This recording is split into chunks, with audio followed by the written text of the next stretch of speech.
بازار آستانه رو بگیرم توی بارون. معمولا بازارها تو بارون خلوته. خب تجربه جالبیه. معمولا بومیان نمیرن یا مسافرها بارون باشه بازار نمیان. ما میریم برای شما ضبط میکنیم ببینین چه خبره. الان هم جاده لاهیجان با آستانه ایم.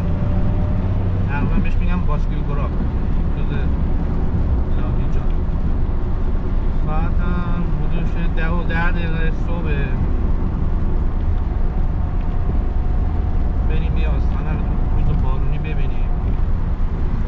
دیدم استقبال کردین از غر زدنای من پشت فرمون، توضیح دادن ها. تصمیم گرفتم که بلاغه رانندگی تو شهر همینجوری باشه. ولی من آستانه رو زیاد خوب بلد نیستم. ولی خب به هر حال چیزایی بلدیم رو بهتون توضیح میدیم.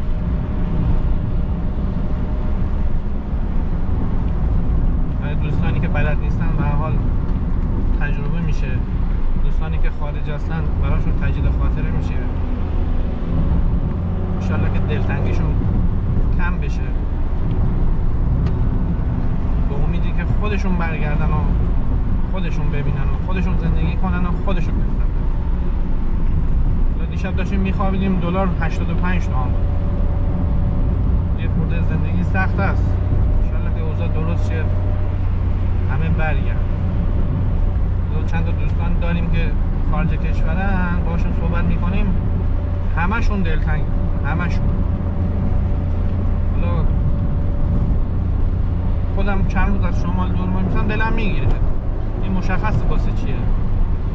ایران واقعا بهشته. واسه همین دلشون تنگ شد. این میدان اصلی آستانه است از سمت لاهیجان. بشه میدان امام حسین اگه اشتباه نکنم. لطفاً هم براتون میخونم.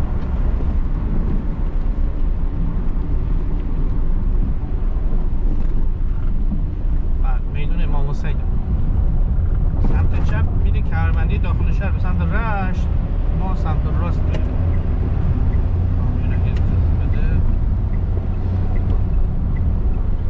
توصیه‌ای که به دوستان داشتم اگه بارون میزنه حتما چراغتون رو روشن کنید.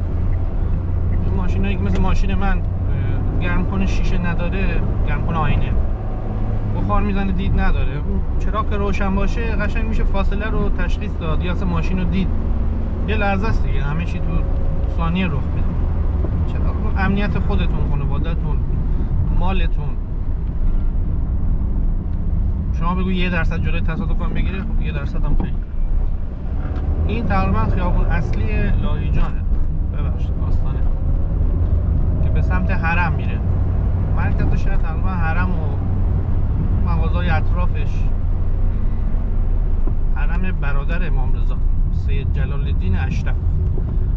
آستانه هم به خاطر همین معروفه، آستانه اشرفیه، سید جلال الدین اشرف برادر امام رضا. این شهر جز مذهبی ترین شهرهای استان گیلانه. مذهبی منظورم که مقبره بزرگ داره، مثلا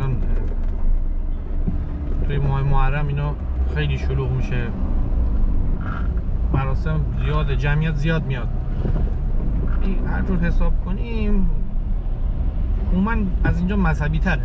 ما میریم مثلا برام پیش اومده جمعه ها میخوام برم، تمام مسجد ها همه شلوغه. به نظرم اونجوری نیست، من ندیدم. ولی واسه محرم و اینا اینجا خیلی شلوغ میشه. بعد سوغاتی اینجام که دیگه معروفه دیگه، برنج آستانه اشرفیه، بادوم آستانه، تراب آستانه. اینجا خاکش چون از سپید رود از اینجا رد میشه، خاکش خیلی حاصل خیزه، یعنی همه چی میکارن، بادمجون، فلفل سبز، تقریبا هر چی میکارن در میاد.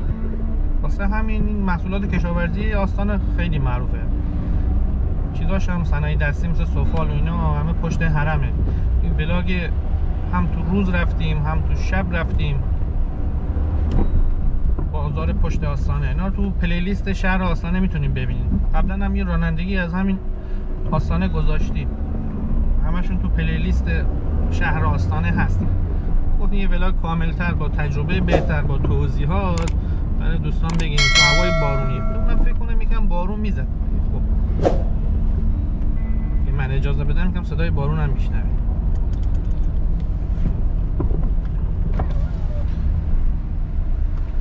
معمولا شهر شمال بارون میزنه همجور ترافیکش بیشتر میشه. در حالات عادی نباید اینقدر شلوغ باشه. بارون میزنه تک سرنشینا بیشتر میشن، معمولا شلوغ میشه، یا تاکسی پیداشون نیست. البته دوشنبه بازار هم هست که شلوغش به خاطر بازار روزای آستانه روزای دوشنبه و پنجشنبه است. یه بازار پرندگان و مرغ و جوجه هم داره، ولاگ اونم گذاشتم 2 سری، اونم جالبه. تنها بازار پرندگان مثلا شهر مختلف کوچه اصفهان اینا همین تقریبا نزدیک همین، یکم دوره، یعنی با ماشین باید به پیاده نمیشه.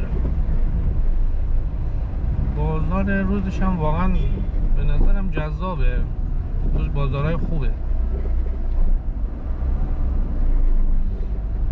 من که خوشم میاد بازار روزش. من بازارگردی برام. الان روبرو حرم رو میبینین دست چپ ما، پشت حرم هم بازارچه واویشگاه مخصوصا دو چیزه سوغاتی دارن، خوشگواره. این میدون اصلی شهر حساب میشه، چیزی من میدونم، شاید دوستان بیشتر بدون. بریم این خیابون اول دور بزنیم، بعد دور میزنیم میایم خیابون بعدی. اسم خیابون رو بدون من نمیدونم، ولی بازار روز این سمتیه.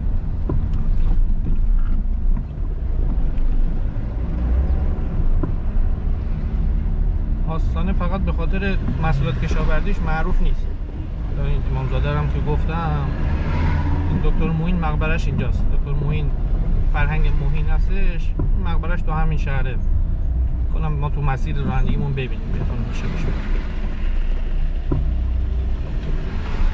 مردم آستانه مردمای بدی نیست، ما که ازشون بدی ندیدیم، ان شاءالله که خدا ازشون بدی نبینه. همون آدمای زحمت کشی خود رانندگیشون، چون من حساسم، یه چند مورد بهتون نشون میدم. یه خورده رانندگی رو فکر کنم ساده میگیرن. من اشتباه کنم حساسم، کلا تو رانندگی حساسم. میگه معمولا اینجا میان یه خورده احتیاط کنین، کلا همه شهرها گیرن همینجوریه، بیشتر احتیاط کنین. یه لحظه است خوره بهش تمام شد.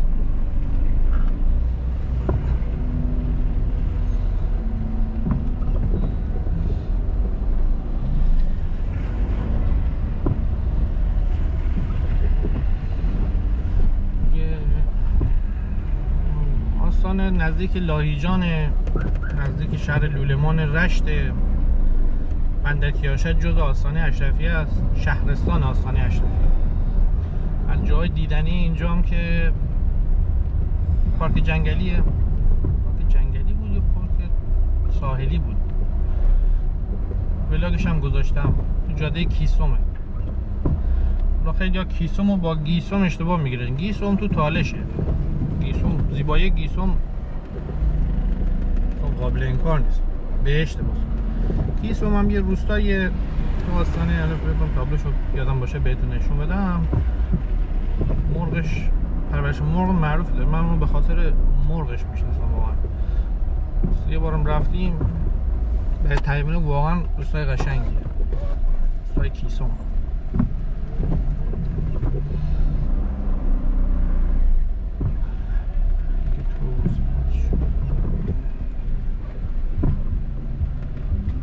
فاصلش تا شهر رشت بکنه حدود 30-35 کیلومتر باشه، تو شهرهای شرق گیلان.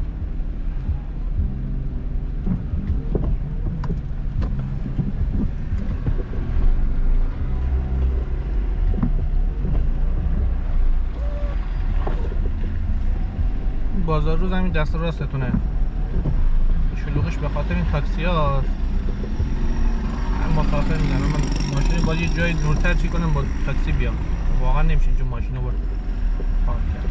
دقیقا دست راستتون بازار روزه. اسمش نوشته بازار روز بصیر. یه بصیر داره، یه دونه هم نصیر داره، میوه فروشیه. فکر کنم داداش شدن اینجا هم قافیان، بصیر و نصیر زیاد داداش شدن. بازارش خیلی بزرگه. ولاگش فکر کنم امروز برم سومین ولاگش اینجا. انتهاش واقعا طولانیه. خیلی بازار باحالیه، خوشم میاد.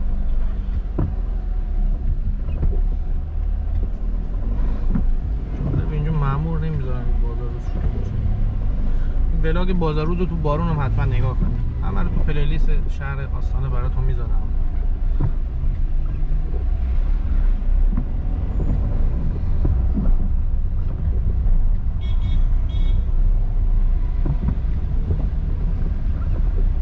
به خاطر اون کمربندیش خیلی شلوغ. یک کمربندی هم الان اون سمت راست باز کردن میدون امام حسین، میاد دقیقاً میاد پشت بازار در میاد. یه خواستین بیاین گوگل مپ بزنین یا نشان بزنین بلد بزنین بهتون نشون میده. اون تهش پارکینگه، خیلی راحت تر از اون میدون امام حسین. ما دست راست اومدیم یکم قبلترش هم یه فری بود، قشنگ میاد پشت اون. یه کمربندی کنم 1-2 سال افتتاح شده، اینقدر میاره پشت بازار. خیلی دیگه مثلا اینجا ترافیک رو تحمل نمیکنه. من باید رانندگی افتادم خدا بلاک بگیرم، مثلا دیگه مجبور شدم. شما اگه خواستین بیاین از اون سمت بیاین، از سمت لایجان خواستین بیاین، خیلی راحت.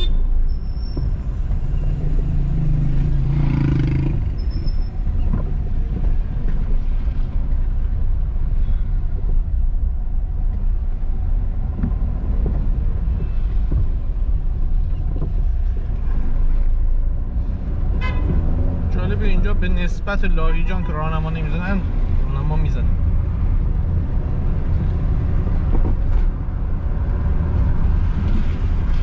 دست راهنما 5 سانت هم فاصله نمیدونم چرا بعضی استفاده نمیکنه.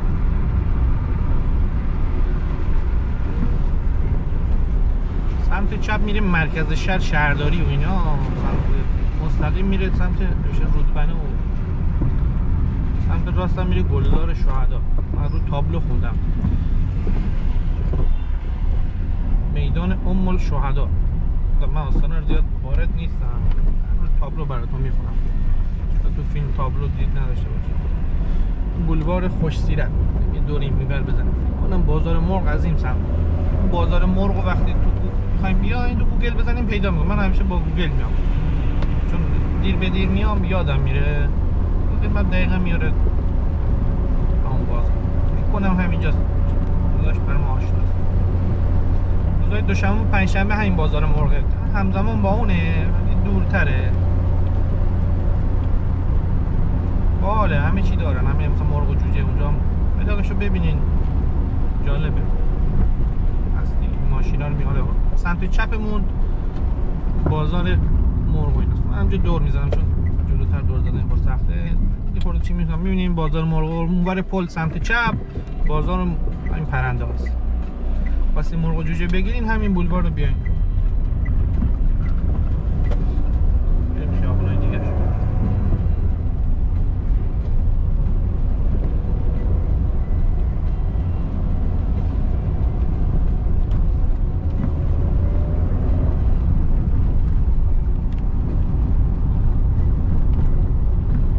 شهرستان بزرگیه، میگم کیاشهر و دستک و اینا همه جزء همین پارک ملی بوجاق. جای دیدنیش یادم را بگم یکی از زیباترین پارک‌های پارک‌های جنگلی که نیست اسمش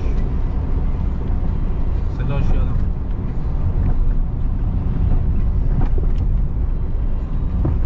منطقه حفاظت شده است چون جنگل نیست، چیزی هم یه حیوانات جالب، اسبای وحشی، پرنده ها، واقعا گونه‌های قشنگی داره. پارک ملی فکر کنم اسمشه، پارک ملی بوجاق. برای بازدیدم عمومم آزاد، من خودم نتونستم برم ولی آمارشو گرفتم اینجوری.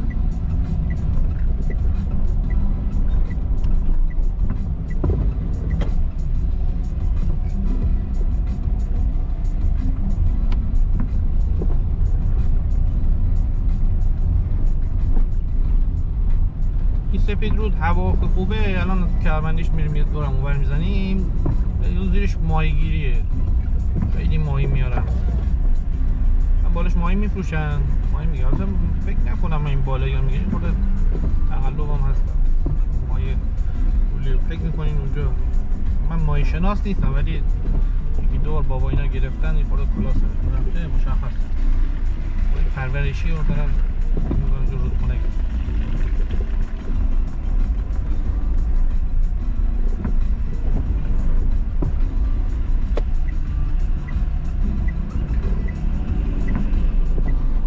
مقبره استاد معین دست راستمون باشه. این میدونی جلوی ما هست، ذهنم هست، تابلوشو میخونم بهتون.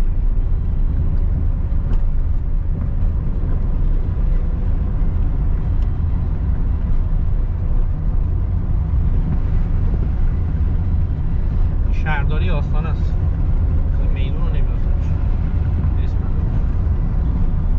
تابلوی بالا نوشته مستقیم لایجان و کمربندی میرسه، سمت چپ میره اون حرم و اینا، سمت راست میرسه به پارک ساحلی و بندر کیاشهر و میدون بعدیش. این میدون دکتر معینه، دقیقا مقبره‌اش هم سمت راست. الان ما این بولوار دکتر معینه، دقیقا مقبره الان سمت راستمونه. فکر کنم تو ولاگ قدم زدن شبانه گذاشتمش، به تاریک بود حذفش کردم، لام نداشت واقعا تاریک. دقیقا این تاکسی اینجا وایساده رو کنارش مقبره دکتر معینه.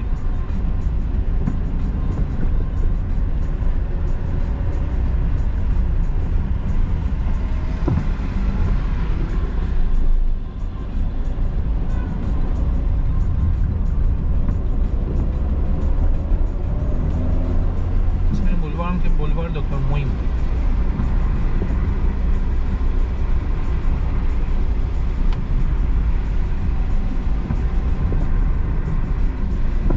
مستقیم که میبینیم یه پارکی هم کنار ساحل داره، الان میبینیم کنار رودخونه است، خیلی قشنگه، به پارک ساحلی معروفه. یه شهر چیزای صندلی اینا داره، یه سری وسایل بازی هم داره که چشمم خورده، خودم نرفتم به چشمم خورده.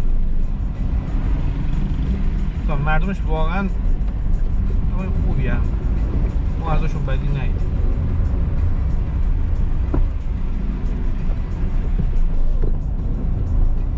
اینستاگرام اینا همشون میبینی، همشون دارن اینترنتی محصول میفروشن، بادوم، برنج. این آدم زحمت کشیدن، اکثرشون روز چیزن، مثلا کشاورزن، خاطر خاک خوبش. اسم میدانش میگم آقا سید حسین، اینی که من میبینم آقا سید حسن، میدان آقا سید حسن. شهر مذهبیه، یه خود میدوناشون تا الان ما میدون دیدیم به جای دکتر معین همشون اسم مذهبی بود.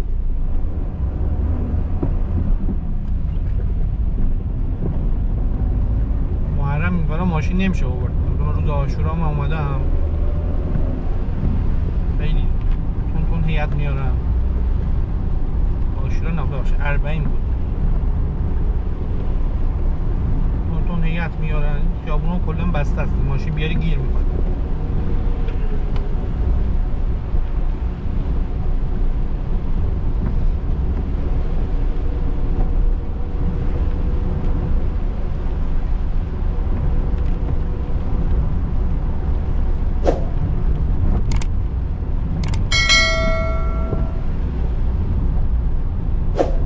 دست راستش میری بندر کیاشهر. من کیاشهر خواستم برم، از تو کمربندی میام دیگه، آخرین فرعی که دست راست داره نزدیک نرسیده به پل سفید رود میره سمت کیاشهر، بندر کیاشهر.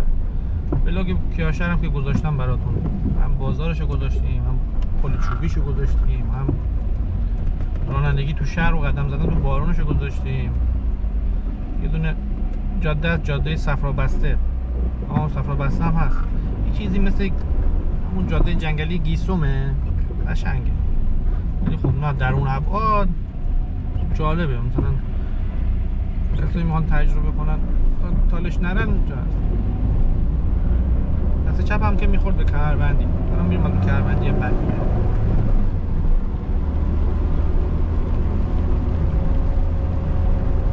پارک ساحلی دست راست همین پله، دست راست میبینید شما فرعی داره میخوره به این پارک ساحلی.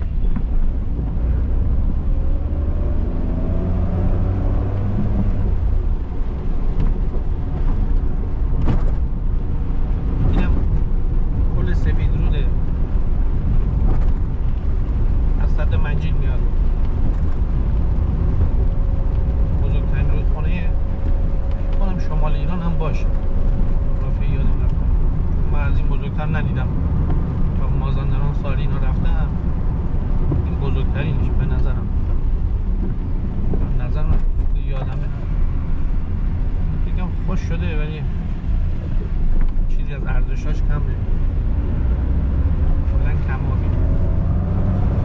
این جاده هم میخوره از آستانه خارج میشه. الان میریم کمربندی بولوار رو دور میزنیم، این وقت تو کمربندی هم یه دوری میزنیم میریم داخل شهر.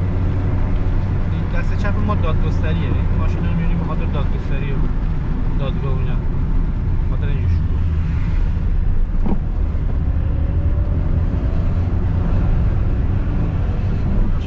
دانشگاه آزاد هم باید این برا باشه، یادمه.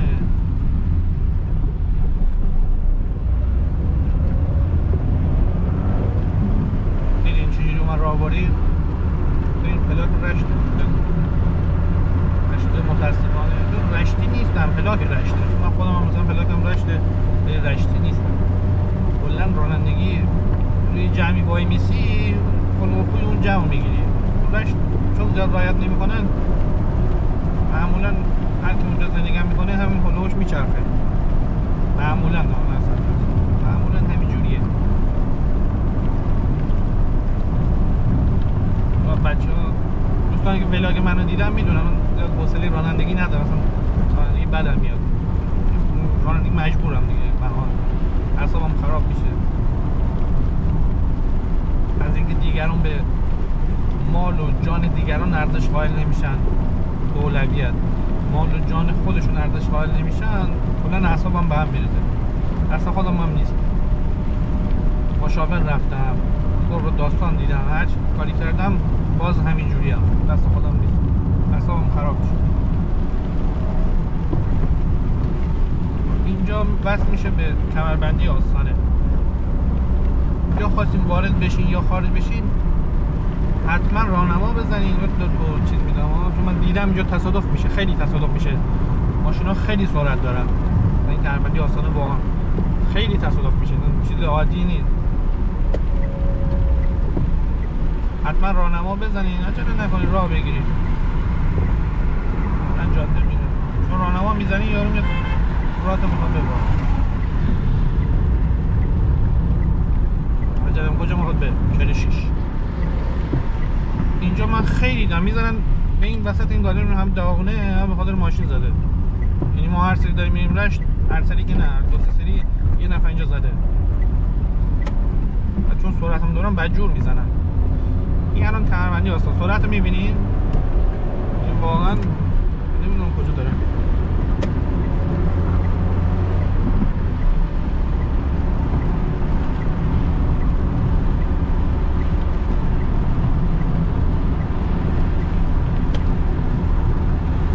چون بارون شدیدتر نیست، بخاطر این ماشینا دارن سرعت میرن. یه خورده اینم تابلوی آستانه پایتخت مذهبی و فرهنگی ایران. گفتم اینجا مذهبی ترین هست ولی احساس میکنم نسبت مردمش میگم مردمش فومن از اینجا مذهبی تر. مثلا شما راه میرید فومن اصلا احساس میکنید به خاطر چیز آیت الله بهجته یا نمیدونم چیه، احساس میکنید مردمش مذهبی ترن. خانم‌ها مثلا پوششش اینجوریه، بیشتر اعتقادی هم به نظرم. اعتقاد هر کسی به خودشه داره. من دارم این توضیح میدم. اینا رو میبینین دارن با سرعت کم میگن. دیدین اینا تروبار خودشون کاشتن توی زمینش، خودشون میان اینجا میفروشن. رو عقب‌تر برین تابستون میشه، حالا به سمت رشت میرین بادوم میارن، کدو. من فکر کنم این سری رو ببینید. این پل سفید روش هم نوشته.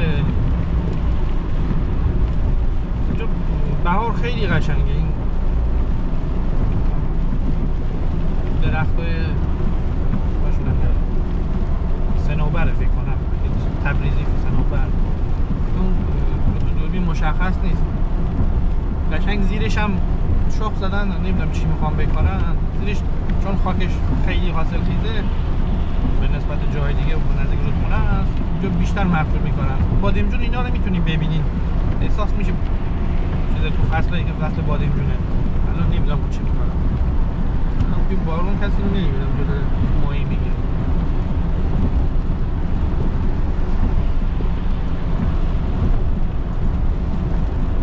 میدونیه که گفتم به سمت آخرین چیز کمربندی میره. این میدون یه خورده میدونیه بدقلقه. لطف کنیم بیاین اینجا احتیاط کنیم واقعا. الان میریم میبینیم این کیسوم، دیدین این تابلوش نوشته کیسوم سمت چپ، روستای کیسوم. واقعا قشنگه. پارک ساحلیش هم براتون گذاشتم بلاگشو، نگاه کنید خوشتون اومد بیاین. اینجا اصلا هیچ کی تقریبا رعایت نمیکنه، دقیقاً مثل جنگل میمونه.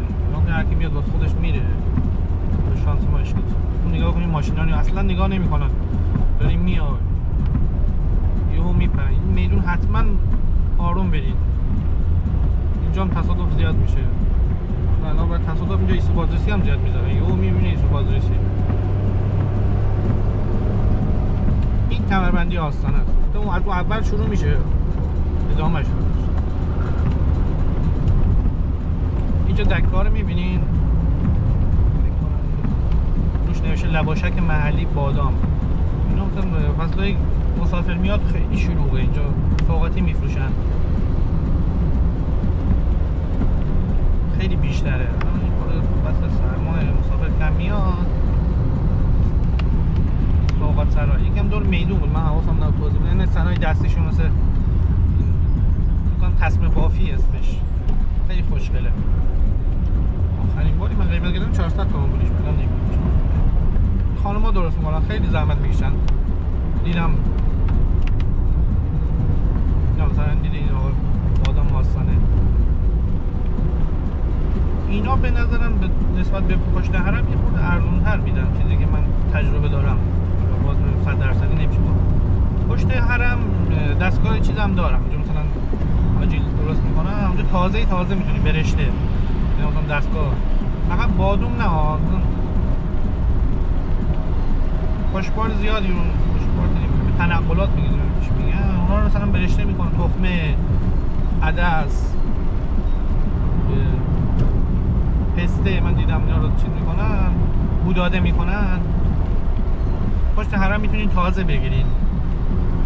تو بلاگ پشت حرم رو نگاه کن، واقعا چه جذابی. اونجا سفال هم میتونین بگیرین.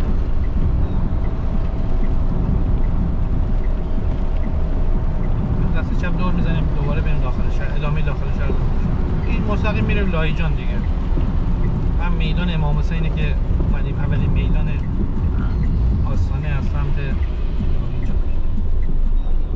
میدونش یه خورده بازم احتیاط کنه.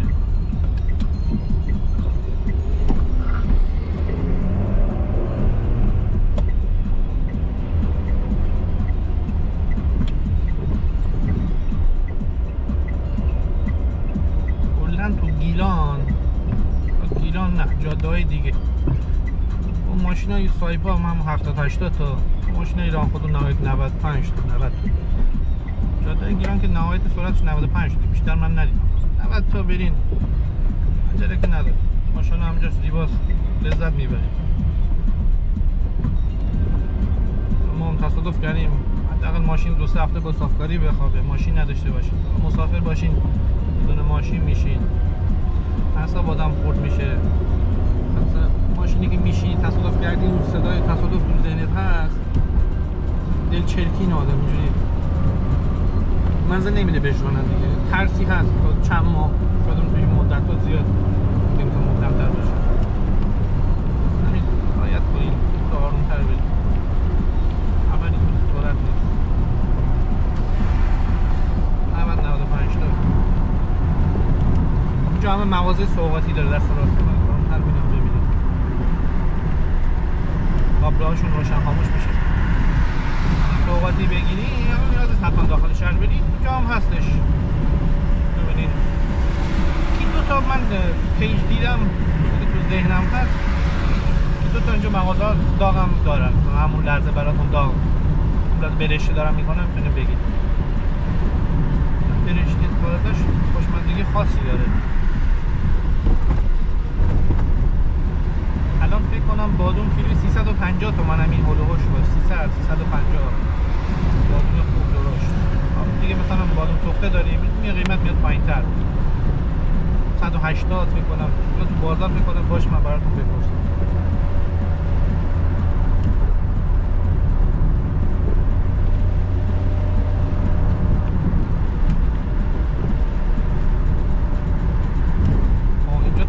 زیاد میشه میشه مثل آبر. اون خانم من دیدم خیلی آبر تصادف میشن همجوری میدوام میپرن یا با سرعت میان دیگه اصلا نیاز نیست قدم سرعت 80 90 تا آخرش من دارم 50 تا میرم واسه این چیزو بهتون نشون بدم من خودم اینجا 80 90 تا میرم نهایتش 80 90 تا باز میشه کنترلی کرد بعد میخوام بریم سمت داخل شهر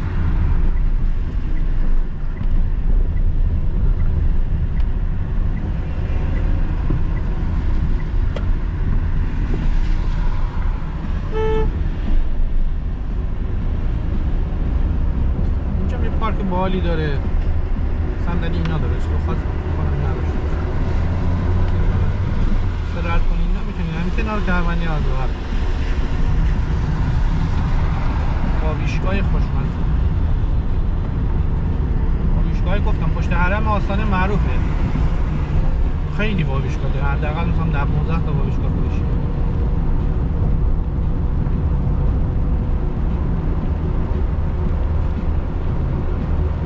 غروبا شبا اونجا شلوغه با خانواده ها میان ما خودمون هم مثلا با خانواده پدر خانواده یه صفای دیگه داره جگرکی و ایناست مثلا واویشگاه هم داره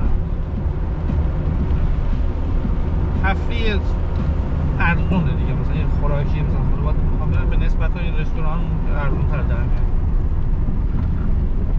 اینم بیمارستان کوثر آستانه دست راست بیمارستان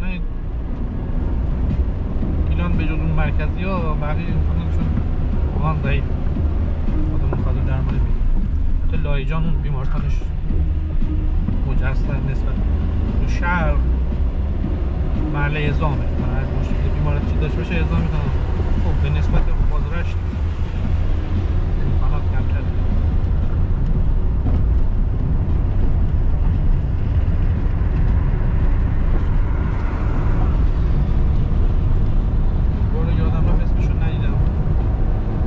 حساب کنیم بولوار داخل شهر نگاه کنید شما دیدید اصلا نگاه نمی کنن دوباره رفت تو کوچه بغلی اون نایمد همینجا پرید اومد داشت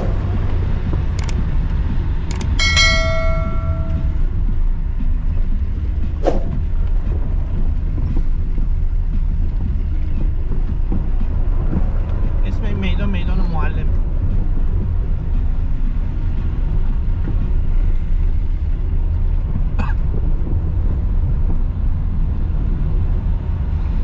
جالبه ما با 2 نفر دادن تصادف کردیم که مقصر اونا بودن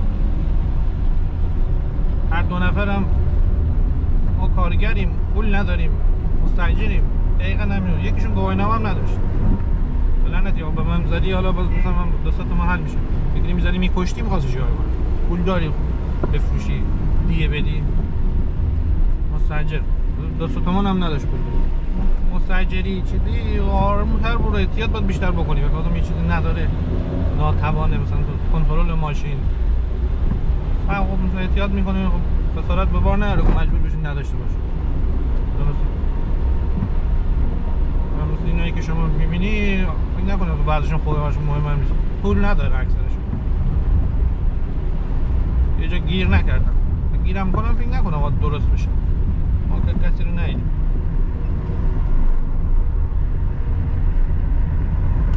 نهیدیم تصادف کنه دوباره احتیاط مگر اینکه یه دستی یه پایی جایی بشکنه بفهمه چی میشه معمولا تجربه پذیر نیست متاسفانه مگر نه آمار کشته ها انقدر زیاد نبود ماشین آشغاله جاده آشغاله اون میدونیم همه میدونیم ولی احتیاط باید بکنیم چند تا عقله دست راست الان میره به حرم دست چپ که همون رفتیم به سمت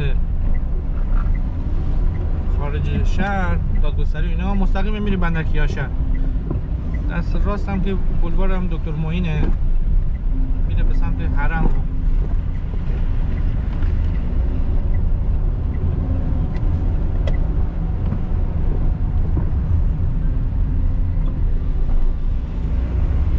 راهنما میزنن چیز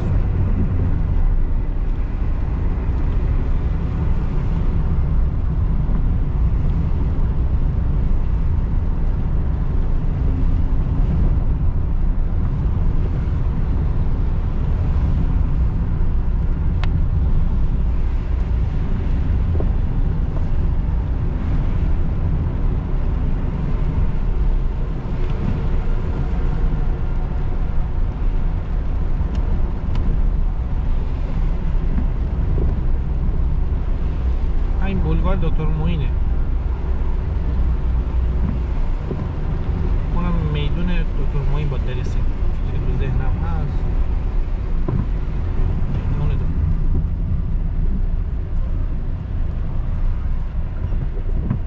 باز خلوته. من از این اومدم خیلی از این شلوغ‌تر بود خیابون.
مستقیم نوشته مرکز شهر. درست گفتم.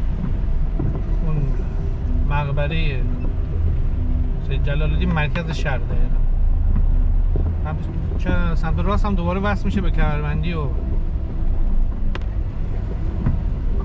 سمت راست هم بریم دور بزنیم بیایم میدون. این میدون دکتر معینه. مجسمه‌ش هم بالا گذاشته. بریم بولوار دور بزنیم بیایم مستقیم بریم. همه خیابونا رو پوشش داده باشه.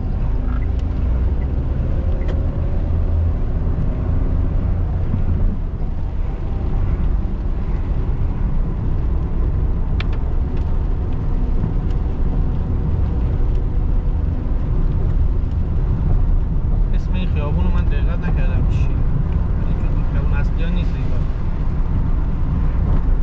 باید به حجمش.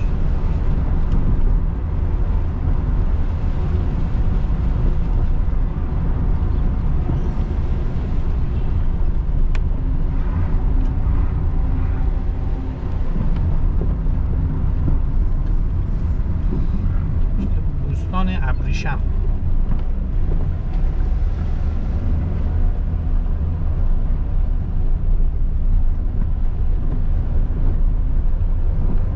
از شدیم به کمربندی.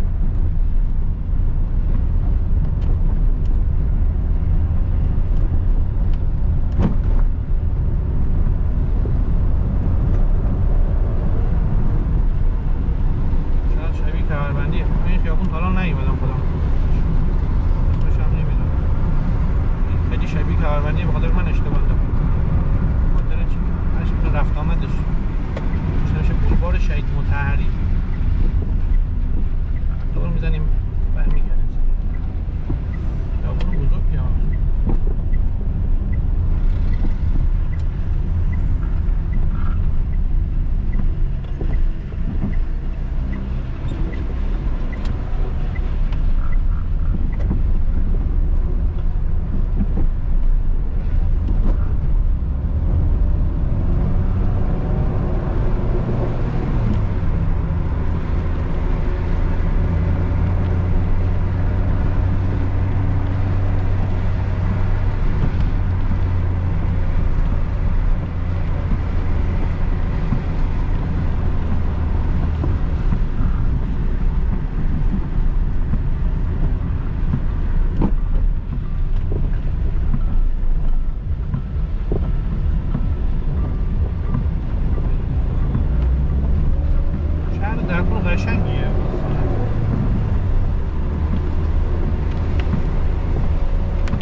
فرمانداری نوشته. این ساختمان کنار دست راستمون فرمانداری آستانه شد. من تا الان این بر نیومده بودم آستانه رو زیاد بلد نیستم. معمولا میریم هم محرم دور بزنیم بازار کهبندی رد میشه. برای خودمون هم تجربه شد، ولی قشنگ واقعا این خیابون جالب بود. میریم خیابون بزرگ یه رودخونه هم وسطش، خونه که نمیگیمش نهر میگه.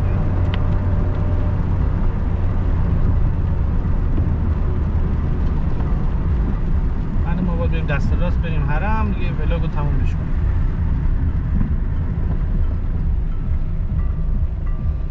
شما تو خونه لم دادین، ما اینجا بود ترافیک تحمل کنیم.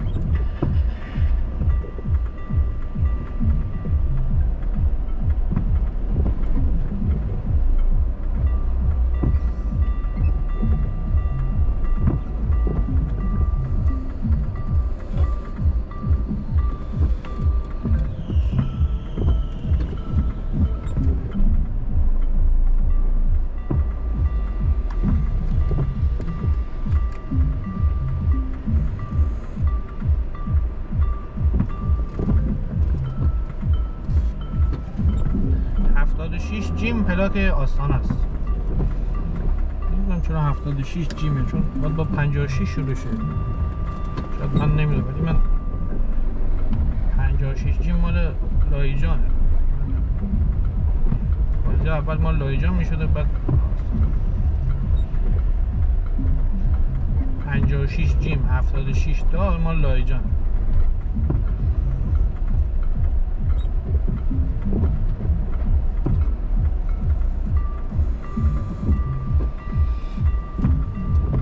من این رو با شک بهتون میگم، خودم مطمئن نیستم. پشت فرمان مدت ندارم گوشی دستم بگیرم براتون سرچ کنم، کسی هم کنار ما نیست. فقط با اطلاعات روزانه خودمون در اختیار شما میذاریم. شما مثل ما نصف و نیمه یاد بگیرید.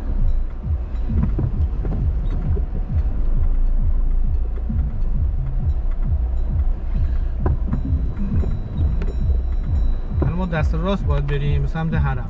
دست راست که میبیشیم بلا فاصله دست چپمون بازار نصیره، بازار میوه است. اونو تو ولاگ قدم زدن شبانه توی آستانه من فقط فکرم اونجا گذاشتمش، چون خودم هم بلد نبودم. اتفاقی ولاگ از اینجا شروع کردیم. بازار میوه بزرگی باحاله، جذابه. هر روز بازاره، بازار ثابت، بازار محلی.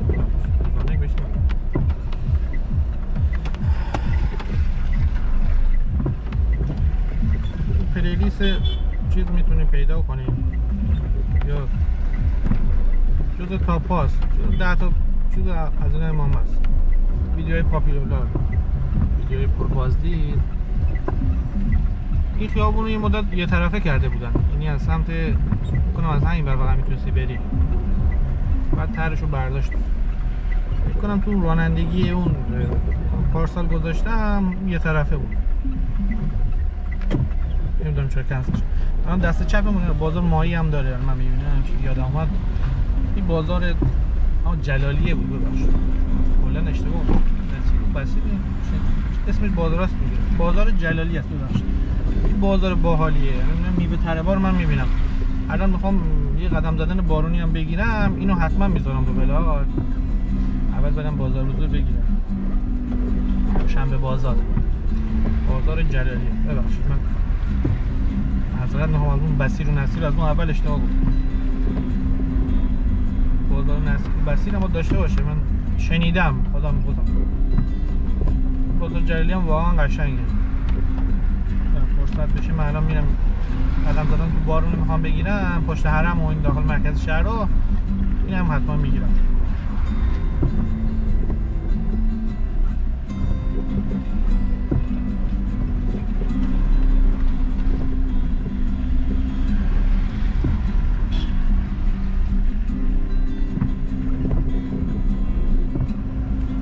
این خیابون معمولا ترافیکه. من هر سری اومدم اینجا ترافیک گیر کردم. تو جمعه‌ش هم اومدم، چون برای نماز اینا میان، بازم ترافیکه. میدونی که به مرکز شهر حرم میخوره، خیابون خیابونای گیلان کلا کوچیکه، حالا باز این خیابون بزرگه. خیابون انزلی با این ران تاکسی صحبت می‌کردم، میگفت با تعطیلات میشه ما گرفتار میشه، اصلا گفت بیرون نمیایم، لاغون میشه تعطیلات. بنده خدا هم بومی هم حق بدیم، واقعا آدم به هیچ کارش نمیرسه. ما خودمون اکثر تعطیلات لایجانی رشک تعطیلات خلوت، چون اکثرا رشتی نیستن، غیر بومی هن، محل خودشون، نه اداره بازه، نه دکتری بازه، نه مطبی بازه، مثلا این خلوته چون رشت کیف کن. لاهی جان تعطیلات مثلا نوروز اشک در میاد، ماشین حاضر پیاده بری معمولا ماشین بیرون نمیاد، خیلی بخوام جا بجاشیم تو خیلی صبح زود یا دیر وقت رافیق وحشتناکه، قفل میشه جاده خود داخل شهر، نه خود داخل شهر علاوه بر داخل شهر جاده لنگرود هم قفله، شما لنگرود هم نمیتونی بری، یعنی شما صف چند کیلومتری ماشین. در حال میگم ما کسی رو نمیتونیم چی کنیم، شما بیا نه یا فلان، بومی ها رو درک کنیم، بومی ها واقعا اذیت میشه، ما هم اذیت میشیم، چاره نیست، 14 روز همینه. میخواستیم جای زیبا زندگی نکنیم، این هم حرم چیز تقریبا بلاک رو تمومش میکنیم. امیدوارم لذت برده باشین. یکی دو تا اشتباه گفتم ببخشید، من گفتم خودم آستانه زیاد وارد نیستم، خیابونا رو نمیشناسم، به حال چیزی که من میبینم و چیزی که اطلاعاتی داشتم و در اختیارتون گذاشتم. امیدوارم لذت ببرید. از عزیزانی که همیشه به ما لطف دارن تشکر میکنم واقعا. بلاگه رانندگیمون زیاد ویو نمیخوره، خب دیگه به هر حال ما میگم برای دلتنگی دوستان میایم، برای معرفی دوستان میایم، برای برای آینده میایم که ویدیوی ما رو ببینن بگن آقا شهر ما اینجوری بود. اصلا ویو نمیخوره زیاد، یه سندی برای آینده هست. ممنون ازتون. پلیلیست آستانه رو اگه دوست داشتین نگاه کنید، توش بلاگ زیاد گذاشتیم، بازم میذاریم. ما یه نفریم و یه دوربین و یه کانال، تا جایی که بتونم چشم. درخواست دوستان عزیزان رو اطاعت میکنم. مرسی که ما رو حمایت میکنید، ممنون ازتون.